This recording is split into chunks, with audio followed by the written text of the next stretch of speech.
Bonjour à tous, bienvenue dans Cube Technique pour une nouvelle vidéo, sur WandaVision, la première série du MCU sur Disney+, et également la première production Marvel MCU de la fameuse phase 4. Ça n'était pas du tout prévu que ce soit WandaVision, mais la situation a fait que. Et pour parler de ces 3 premiers épisodes, je suis bien évidemment avec l'ami Greg. Salut mon cher Greg. Coucou à toi. T'as la Alors, patate, mon cher Kerr, pour parler de WandaVision. Mais grave. Tu t'es habillé pour parler de la mauvaise franchise. Au début, tu dis on va faire Jurassic Park, j'ai dit WandaVision, tu dis c'est pareil, hop. Oui, mais j'aime beaucoup mon suite Jurassic Park. Alors, la série a été créée par Jack Schaeffer et les épisodes sont réalisés par un mec qui s'appelle Matt machin chose, et plus précisément c'est Shakman. Matt Shakman qui est un réalisateur de séries télé, ça tombe bien, WandaVision en est une. Il avait notamment réalisé 2 épisodes de God, dont l'épisode, tu sais, où Drogon fait un barbecue de Lannister avec Jaime. Bref, il avait réalisé des bonnes choses, et là il s'attaque à WandaVision où on retrouve bien évidemment Elizabeth Olsen en Scarlet Witch et Paul Bettany en Vision. Donc voilà, la série est arrivée sur Disney+, les 2 premiers épisodes pour commencer, un épisode chaque semaine ensuite. Voilà, on va vous donner notre avis sur la série. Je précise juste que l'ami Greg avait vu lui les trailers, moi j'avais vu les affiches, je ne voulais absolument rien savoir de WandaVision. On verra si maintenant où on en est, les trailers ont dévoilé à peu près tout ou pas, tu me diras. C'est parti, qu'est-ce que tu en as pensé de ces 3 premiers épisodes de WandaVision? Eh ben écoute, Wanda et Vision, j'ai trouvé que les 2 premiers épisodes étaient sympas et rafraîchissants et que le 3e était pas terrible. À toi. Eh ben j'ai trouvé que les 2 premiers épisodes étaient vraiment sympas et rafraîchissants et aussi très singuliers, et j'ai trouvé que l'épisode 3 était moins bien. Eh bien, merci d'avoir suivi cette vidéo. N'hésitez pas à cliquer sur la description et on va évidemment peaufiner, un peu affirmer les propos pour ceux qui ont envie, mais on voulait faire la version résumée pour les moins de 7 ans qui pourraient regarder cette vidéo. Eh bien, en fait, pourquoi est-ce que j'ai trouvé que les 2 premiers étaient sympas et le 3e un peu moins? Alors, effectivement, j'avais regardé le trailer. Maintenant, le trailer ne m'a rien appris de plus que ces 3 épisodes. Donc, j'en suis au même niveau que Kair. Donc ça, et cool. Du coup, alors, d'abord, on va parler de ce qu'on en pense de ces 3 épisodes, et puis après, évidemment, de nos théories sur la suite de la série et de son impact sur le MCU. Et eh bien, en fait, ces 2 premiers épisodes, j'ai trouvé que c'était sympa. Il y a ce côté dans ces séries qui étaient entre années 50, années 60, etc. Les Hello Lucy, qui sont des séries qui n'ont jamais eu de succès en fait en France. Je trouvais que ces séries étaient très rafraîchissantes, très innocentes, parce que c'est une période, en fait, ces années 50-60. On est surtout sur les années 60, sur une espèce d'âge d'or. Tout le monde, enfin les voisins, tout est dans une espèce de communion. Ces séries essayent de présenter l'Amérique parfaite et d'avoir un petit côté piquant comme ça et un petit peu sympathique. Et en fait, je trouve que c'était exactement ce que la série a su dépeindre. Et donc, on avait une espèce de bon revival de ces séries américaines, très populaires, très familiales, qui du coup trouvaient un bon écho, même si c'était un peu étrange, dans l'univers du MCU, avec ce côté vraiment vaudeville entre Wanda et Vision. Oh là là, ma chérie, il y a du coup mon patron qui s'est caché dans le placard. Oh là là, un poulet est passé par la fenêtre. Vraiment une palanquée de gags extraordinaires. Et un épisode sur le magicien qui, au final, passait plutôt pas mal. Donc voilà, donc j'ai trouvé qu'en fait, la série réussissait à bien prendre son envol sur ce côté innocent des séries de ces époques-là. Ces séries un petit peu sur la classe, un petit peu... Voilà, on avait une série qui se posait bien et qui, on disait, voilà, de temps en temps, il y avait une pub sur Hydra, une pub sur Stark, et ce générique de fin qui nous faisait comprendre que non, mais Coco, t'inquiète, il y a des trucs qui vont se passer après. Et en fait, cet épisode 3... qui du coup passe sur du coup les années 70 et donc sur Ma sorcière bien aimée. En fait, je trouve que cet épisode, qui est sans doute l'épisode transition entre du coup le plus que clin d'œil, hein, le fait de faire une ressucée des séries familiales de l'époque, les séries TF1 et M6, enfin très M6 d'ailleurs, pour les vieux.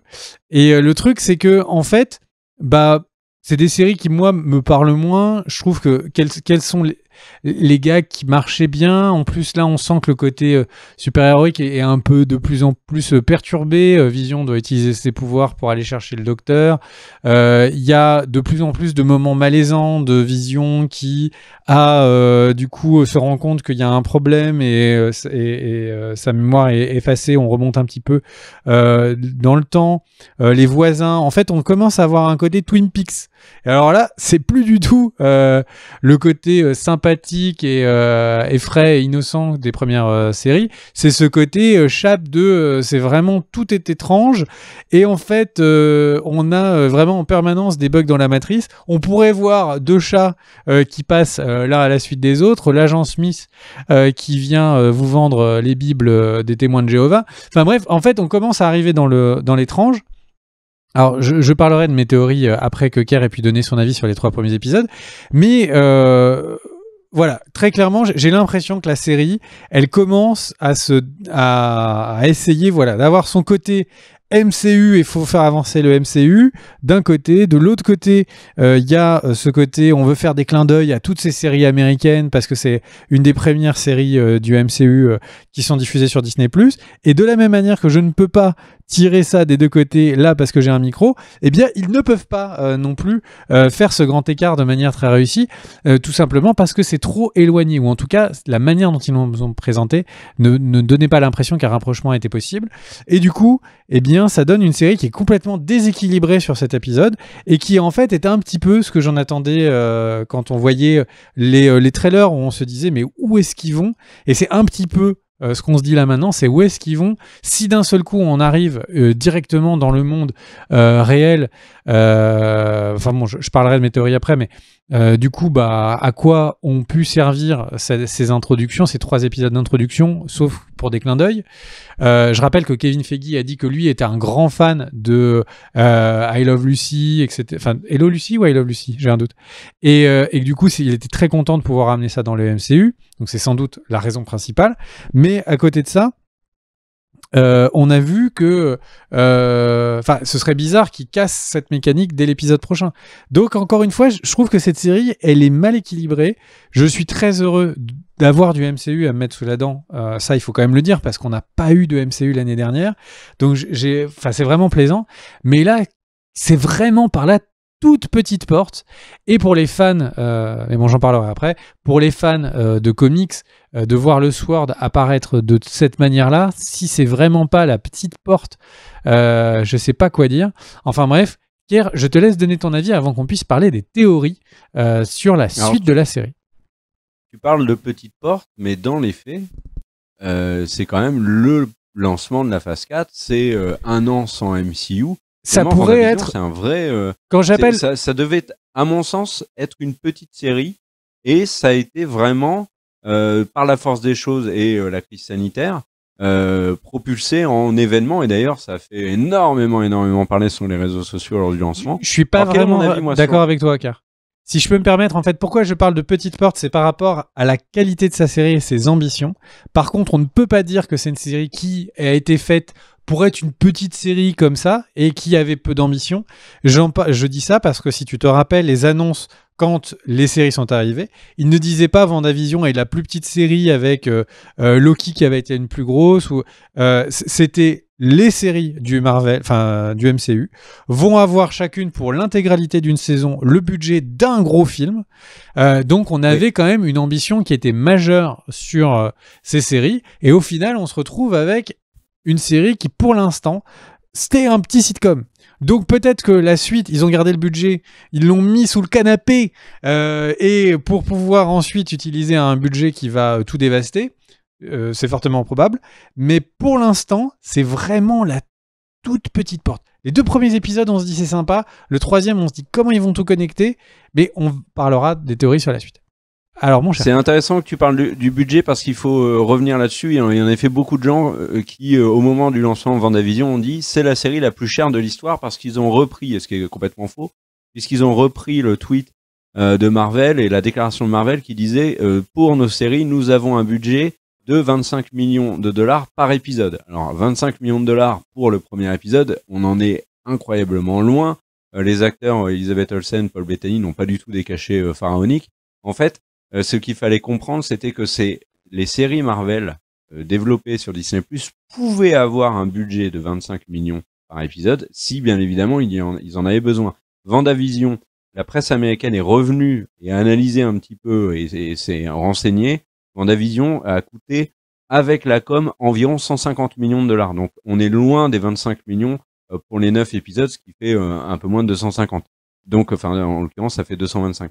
Donc vraiment, et ça c'était sans la com. Donc il faut la déclaration des 25 millions pour chaque épisode, il faut la prendre vraiment avec des pincettes. Pour moi, c'était surtout un effet d'annonce de Marvel pour dire on n'a pas peur, on est vraiment ambitieux. Et quand tu vois d'ailleurs le trailer de Falcon and the Winter Soldier, il y a des plans qui pourraient clairement être issus de films, et je suis d'accord avec toi.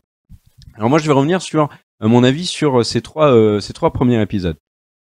Moi, j'avais pas vu le trailer. Je savais juste que j'avais vu les affiches, donc je savais que ça allait traiter de sitcom, qu'on allait retrouver Wanda et Vision dans une série extrêmement surréaliste, extrêmement singulière dans le MCU. On connaît Scarlet Witch, qui est un personnage au pouvoir énorme. On a lu, et on vous a d'ailleurs conseillé le manga House of M, on sait de quoi elle est capable. Et on l'a quitté sur Avengers Endgame, où finalement tout le monde revient, sauf son Vision bien-aimé. Et on peut imaginer que Wanda, en tout cas moi c'était ce que j'imaginais au tout début, Wanda pète un câble, crée un univers parallèle et s'imagine dans des sitcoms et refait sa vie avec Vision, l'air de rien. Ça paraît bien plus compliqué maintenant. Le truc c'est que je me lance dans cette série avec cette idée-là. Et là, je vois donc qu'en effet, Wanda et Vision, à plusieurs reprises dans les épisodes, ont des moments de doute en se disant mais il se passe un truc louche, mais qu'est-ce que je fais? Par exemple, Vision, dans le premier épisode, il bosse, il fait des formulaires, mais des formulaires pourquoi? On n'a jamais la réponse. Ils ont une date anniversaire, ils savent plus pourquoi. Ils sont ensemble depuis combien de temps, ils savent pas. Dans l'épisode 3, les bébés qui apparaissent, les personnages, l'hélicoptère, enfin, il y a plein d'éléments qui viennent perturber le quotidien de Scarlet Witch, parce que j'ai envie de dire qu'il y a pour moi que Scarlet Witch. Et aussi, quand il y a des éléments qui la gênent, elle fait allez stop, et puis elle rembobine et elle revient en arrière. Ça, c'est le côté un peu étrange qui relie au MCU sur le vrai personnage de Wanda et ses capacités. À côté de ça, il y a les sitcoms. Sitcoms que moi j'ai jamais regardé, c'est pas du tout ma génération, donc ce genre de truc-là m'intéressait pas. Et je suis rentré en me disant mais c'est quoi ce truc, oh là là, Vision, Wanda qui sont coincés dans des sitcoms, bon, et les situations. Et en fait, ça marche très vite. Le premier épisode, la scène avec le patron et sa femme, ça marche, et tu termines l'épisode plutôt content de ce que tu as regardé. L'épisode 2, ça marche encore mieux, avec en plus un clin d'œil à une actrice de Buffy contre les vampires, donc qui jouait Anya, Emma Caulfield dans l'épisode. La scène où Vision a avalé le chewing-gum est plutôt vraiment réussie. On est pris dans le truc avec toujours ces côtés mystérieux comme tu as dit.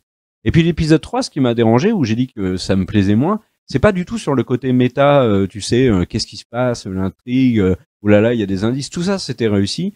C'est plus sur le traitement en lui-même de l'aspect série.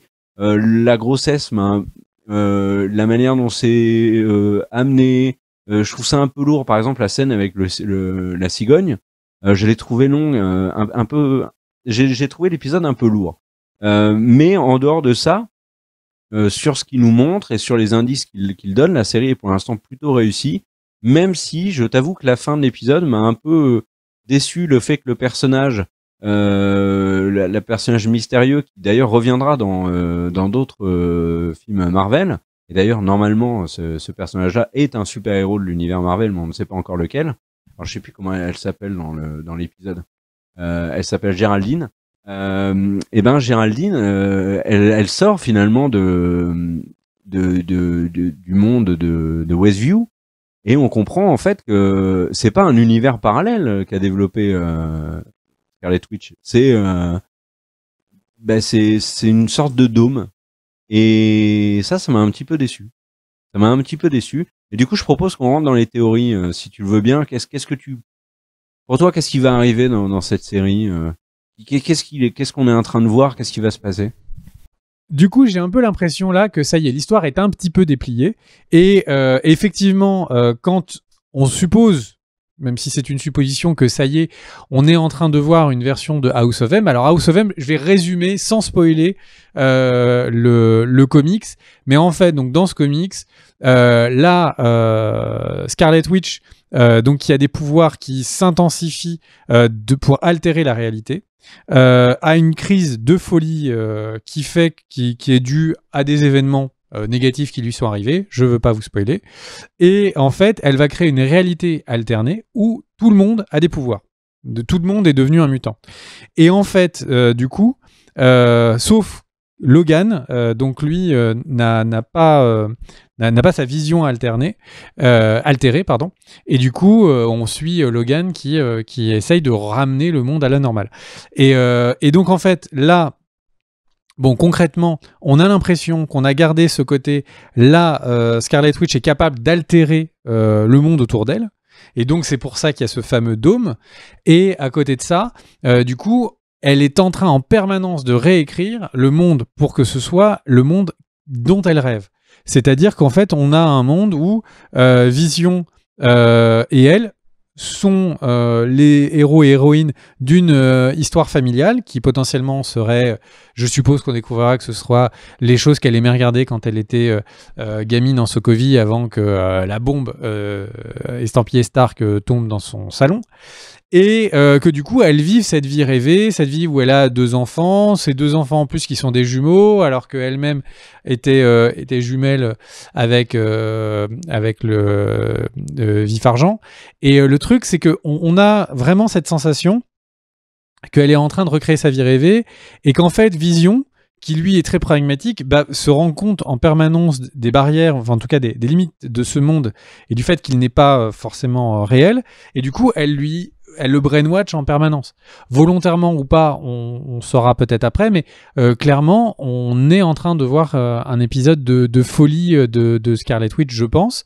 Et en fait, le Sword, donc qu'est-ce que le Sword dans les comics? Le Sword est... Donc il y a le Shield qui est là pour, on va dire, défendre la Terre, et le Sword est une entité, alors là, je suis moins connaisseur, mais de souvenirs, en fait, ils sont le Sword parce qu'ils ont récupéré un vaisseau spatial d'une tentative d'invasion extraterrestre, donc ils ont un vaisseau spatial qui ressemble à une épée, ils s'appellent le Sword, et ils sont là donc pour défendre des invasions extraterrestres.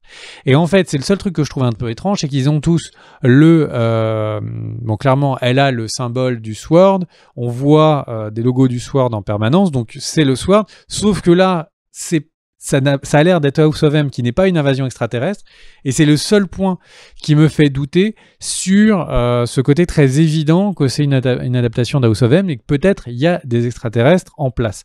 Mais à ça près, et encore une fois, peut-être que dans le MCU, le Sword va servir à autre chose, peut-être que le Shield ayant implosé suite à tous les événements qu'on a pu voir, eh bien donc est remplacé par le Sword. En fait, moi, je mets ma pièce sur le baby, je la mets pour dire que c'est une version hyper édulcorée de House of M, et que c'est aussi pour ça qu'on était en train de dire qu'il y aura peut-être des relations entre WandaVision et le c'était quoi le titre déjà de... c'est le multivers of Darkness, etc. Madness, ou un truc comme ça. Et de Doctor Strange, et que donc du coup, eh bien, elle crée des versions des mondes un peu alternés et parfois un peu horrifiques. Et donc voilà, en fait, j'ai l'impression que c'est ça. Du coup, comment est-ce qu'ils vont bien pouvoir avancer par la suite? Parce que donc elle va continuer à essayer d'être dans des séries. Et puis si on passe d'une décennie en décennie, donc ça veut dire que là, dans 5 épisodes, elle est en 2020. Et en même temps, enfin dans 4, vu que le 3 c'est déjà les années 70. Donc en fait, ok, mais du coup en fait ce qui est intéressant c'est de voir est-ce que ces deux jumeaux, elle va vraiment les créer, est-ce qu'ils auront vraiment une vie, est-ce qu'ils vont décider de... Est-ce qu'elle va réussir à accepter, parce que il faudrait qu'elle accepte de sortir de sa folie, mais ça veut dire que maintenant il faut qu'elle retue Vision et qu'elle retue ses enfants qui du coup ne seront plus là. Donc ça va donner quelques choix moraux un peu compliqués. Et donc vraiment fondamentalement, la série a plein de choses à nous raconter sur Wanda et sa psyché, mais est-ce que c'est des choses qui sont vraiment intéressantes à montrer par rapport à la magnitude qu'avait House of M, le fait que ça a changé le monde entier, que c'était un crossover entre tous les super-héros, enfin de cet univers, franchement ça paraît une version tellement édulcoré, ça fait penser au fait que Civil War est si je me trompe pas, est le crossover le plus vendu de l'histoire de Marvel. C'est énormissime. C'est un crossover qui vraiment touche quasiment tous les héros de l'histoire de Marvel. Et en fait, ça fait juste un film qui couvre très très très peu de l'histoire du MCU. Donc voilà, j'espère que ça va pas être la nouvelle, enfin que c'est pas une habitude qui s'installe, le fait de prendre les plus gros crossovers et d'en faire des versions midinettes. Donc bon, voilà, je suis un peu dans le doute. J'espère que je me trompe, j'espère qu'on va avoir des surprises, mais j'ai l'impression que vraiment la série manque d'ambition, pour revenir sur mon premier point. Voilà. Qu'est-ce que tu en penses, toi, mon cher Car, de tout ce que je dis ou de tes théories? Je sais que sur Internet, les gens parlent des Skrulls. Moi, j'y crois pas du tout. Qu'est-ce que tu en penses? Alors, j'ai lu pas mal de théories. Alors, il y a des théories qui tournent beaucoup autour d'Hydra. L'apiculteur serait un agent lié à Hydra, notamment. Honnêtement, je crois pas au House of M, parce que on voit le personnage donc de Géraldine sortir du dôme, donc c'est pas un univers parallèle. Ou alors j'ai rien compris aux univers parallèles, mais pour moi un univers parallèle c'est pas un dôme. Elle altère la réalité. D'accord, elle altère la réalité. Elle a peut-être créé dans sa dépression, dans sa folie, suite à la perte de Vision, un espace à elle où elle remonte, donc Westview, où elle s'invente un monde avec Vision. Mais j'ai l'impression, ça me gêne cette idée de House of M, c'est elle qui crée ce monde-là, parce que Vision, il a l'air d'avoir sa conscience. Et si c'était vraiment que Wanda qui avait créé tout ça, on ne verrait que Wanda et ce qu'elle projette de Vision. Il n'y aurait pas des scènes où Vision est tout seul et où il se questionne sur ce qui se passe et où il se questionne sur Wanda. Alors, donc, je suis pas d'accord avec toi, je t'ai pas repris tout à l'heure, mais en fait, Wanda n'a... corrigez-moi dans les commentaires si je me trompe, mais j'ai l'impression que Wanda n'a jamais questionné l'univers et au contraire essaye de toujours lui donner la cohérence, ce qui du coup me conforte dans ma théorie. Là où tout le monde autour d'elle le questionne. Vision questionne en permanence l'univers, épisode 1, épisode 2, épisode 3. Les personnes qui sont autour disent on est prisonniers, vous savez, les petites villes, c'est des prisons. Voilà, la personne qui vient d'arriver, elle n'a pas de maison ici. Donc en fait, ils arrivent à rentrer visiblement par les souterrains. Donc tout le monde autour d'elle questionne l'univers et a l'air d'être obligé de ne pas le dire. Sauf Vision qui a une certaine liberté, sauf que ils reviennent un peu en arrière s'il va trop loin, enfin s'il en découvre trop. Oui, mais c'est pas Vision. C'est ça le problème, c'est que c'est pas Vision. Si elle l'a imaginé, pourquoi est-ce que des personnages qu'elle a imaginés vont librement se questionner?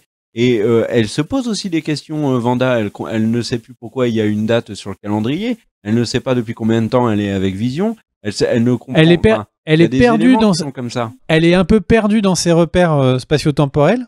Elle sait pas à quelle époque et machin, mais elle questionne pas l'univers et elle ne veut pas questionner l'univers. Sur le Sword, il y a plusieurs possibilités. On sait que le Shield, si j'ai bien suivi, est pas en très grande forme. Il y a un personnage qui est au casting de WandaVision, qui est interprété par Randall Park, qui était dans Captain Marvel, donc il pourrait y avoir un lien du coup avec ça. Toi, tu parlais du fait qu'il y ait des extraterrestres avec le Sword. Bon, ben en effet, c'est tout à fait le cas. Le Sword protège la planète des attaques extraterrestres. Donc moi, en fait, mon idée, peut-être une des idées que j'ai, c'est qu'on n'est pas dans un House of M. Moi, j'ai plutôt l'impression que Wanda, en effet, est déprimée et que elle n'accepte pas la mort de Vision, mais j'ai aussi l'impression qu'elle est manipulée dans une sphère que le Sword essaye de comprendre et où le Sword essaye aussi de protéger Wanda d'un ennemi qu'on ne connaît pas, qui peut être un ennemi par exemple extraterrestre, qui pourrait être un ennemi, par exemple l'ennemi de la phase 4, phase 4, phase 5, je ne sais pas, quelque chose qui viendrait d'ailleurs, par exemple de l'univers X-Men ou autre. Ça c'est une possibilité. Le fait, j'insiste dessus, mais ça me perturbe beaucoup, le fait que Vision ait sa propre personnalité, ses propres réflexions, me font penser aussi que finalement, ça n'est pas que Wanda qui crée ce truc-là. Il y a le fait qu'il y ait les bébés. Il y a une théorie aussi qui me plaît beaucoup, le fait que par exemple, les bébés aient été la volonté de celui qui manipulerait Wanda, soit de récupérer les bébés. Mais en même temps, on voit bien que Wanda contrôle cet univers quand elle rembobine. Quand il y a des remarques faites par Vision qui lui plaisent pas ou une situation qui lui plaît pas. Donc c'est extrêmement, pour l'instant, c'est difficile d'y voir clair. Il y a en effet beaucoup de possibilités. Moi, je me suis posé la question en regardant l'épisode 3 et à l'évocation de Piotr Maximov, je me suis demandé si finalement leur père était pas derrière tout ça. Alors on sait que dans le MCU, Piotr et Wanda ont été, alors je sais plus comment ils expliquent ça, mais en gros ils sont liés à Hydra et au Baron von Strucker, qui est d'ailleurs cité dans une des publicités. L'apiculteur dans de nombreuses théories serait lié au Baron von Strucker, mais leur vrai père dans les comics c'est pas lui. Et si leur vrai père des comics était derrière ça, ça serait quand même un reveal de ouf dans la série, parce que ça ferait une introduction d'un autre pan de personnage Marvel tout à fait iconique, et ça serait dingue, je pense. Mais quel en serait l'intérêt pour lui? Je peux le dire, ou genre c'est méga spoil pour toi? Moi, je suis au courant, mais du coup, on prévient, voilà, c'est quelque chose dans les comics, là, je vais ça dire arrive, ça va être un très je gros lève la main, et quand je la baisse, j'ai arrêté de spoiler. Ok, vous êtes prêts? Je commence. Bon, le vrai père de Wanda. Attends, vas-y. On va essayer d'avoir notre main l'un sur l'autre. C'est tellement mignon. C'est trop mignon. Le vrai père. Mais les gens qui ont coupé, tu sais, là, ils disent, oh, mais c'est super long ce qu'ils sont en train de dire, alors qu'en fait, on n'a pas commencé. Le père de Wanda et de Vif Argent, c'est Magneto. Donc le X-Men. Donc voilà, donc là j'ai baissé la main. Donc maintenant je vais baisser la main, mais ça serait quand même assez dingue que ce soit Magneto qui soit derrière tout ça, que ce soit l'introduction des X-Men dans WandaVision, même si j'ai un peu de mal à y croire. Voilà, je baisse la main. Eh bien, tu as raison de ne pas y croire, parce qu'en termes de timeline de ce qu'a annoncé Kevin Feige, c'est presque impossible. Ouais, mais de toute façon, ils vont les introduire à un moment, ces personnages. Donc, il faut. Mais par contre, Kevin Feige, quand ils étaient en pré-production de WandaVision, avait annoncé que ce n'était pas possible de les intégrer, c'était trop tôt. Mais qu'est-ce qu'il y connaît, Kevin Feige, hein? Est-ce qu'il en sait plus que nous, honnêtement? Bref. Mais il y a un autre truc aussi, tu as fait la remarque tout à l'heure et ça m'a interpellé. Tu as dit la Sokovie et regardé ça quand elle était jeune. Mais justement, moi, je me suis vraiment posé cette question. Pourquoi est-ce que Scarlet Witch, qui a 25 ans, va s'imaginer vivre une vie idyllique avec Vision dans un sitcom qui a 70 ans? C'est pas du tout sa génération. Quel cours sur une plage de Malibu au ralenti avec Vision comme ça, ou à Beverly Hills, ou dans Premier Baiser, why not? Mais dans Hello Lucy, en télé noir et blanc, ça n'a pas de sens. Ou alors, vraiment, on part du principe qu'en Sokovie, ils avaient un retard phénoménal, et que là, ils viennent de choper le Minitel. Mais moi, ça m'a perturbé. À mon avis, on aura une explication. Et toi, tu as dit à plusieurs reprises que tu pensais qu'ils allaient arrêter avec le délire des séries. Moi, je pense pas. Je pense qu'ils vont vraiment continuer longtemps. et que ça va être un fil conducteur dans la série et que petit à petit on va avoir davantage d'informations. Mais en tout cas pour l'instant c'est très flou, c'est très intriguant et ça du coup c'est intéressant. Ça permet de faire des théories et ça c'est vraiment cool. Et c'est là où c'est top, c'est que finalement dans le MCU, on a eu assez peu d'opportunités de faire des théories en dehors, je trouve, d'Infinity War et de la fin d'Infinity War où on a pu théoriser comme des malades sur le Endgame. Et d'ailleurs, je vous invite à revoir notre dernière vidéo théorie sur Endgame. On était vraiment pas loin d'avoir tapé dans le 1000. Mais là, du coup, ça fait du bien aussi d'avoir une série du MCU où on peut faire de la théorie, tu vois. Donc j'ai hâte de voir la suite quand même. Eh bien, très bien. Merci à tous d'avoir vu cette vidéo sur WandaVision. Évidemment, on regardera les prochains épisodes. Si je ne me trompe pas, dans les petits calendriers, eh bien, nous allons faire la review quand il y aura de nouveau 2 épisodes. N'hésitez pas donc à vous abonner à la chaîne et d'activer la petite cloche de notification pour avoir la prochaine critique. En tout cas, merci à vous d'avoir regardé cette vidéo et à très vite. Ciao, ciao.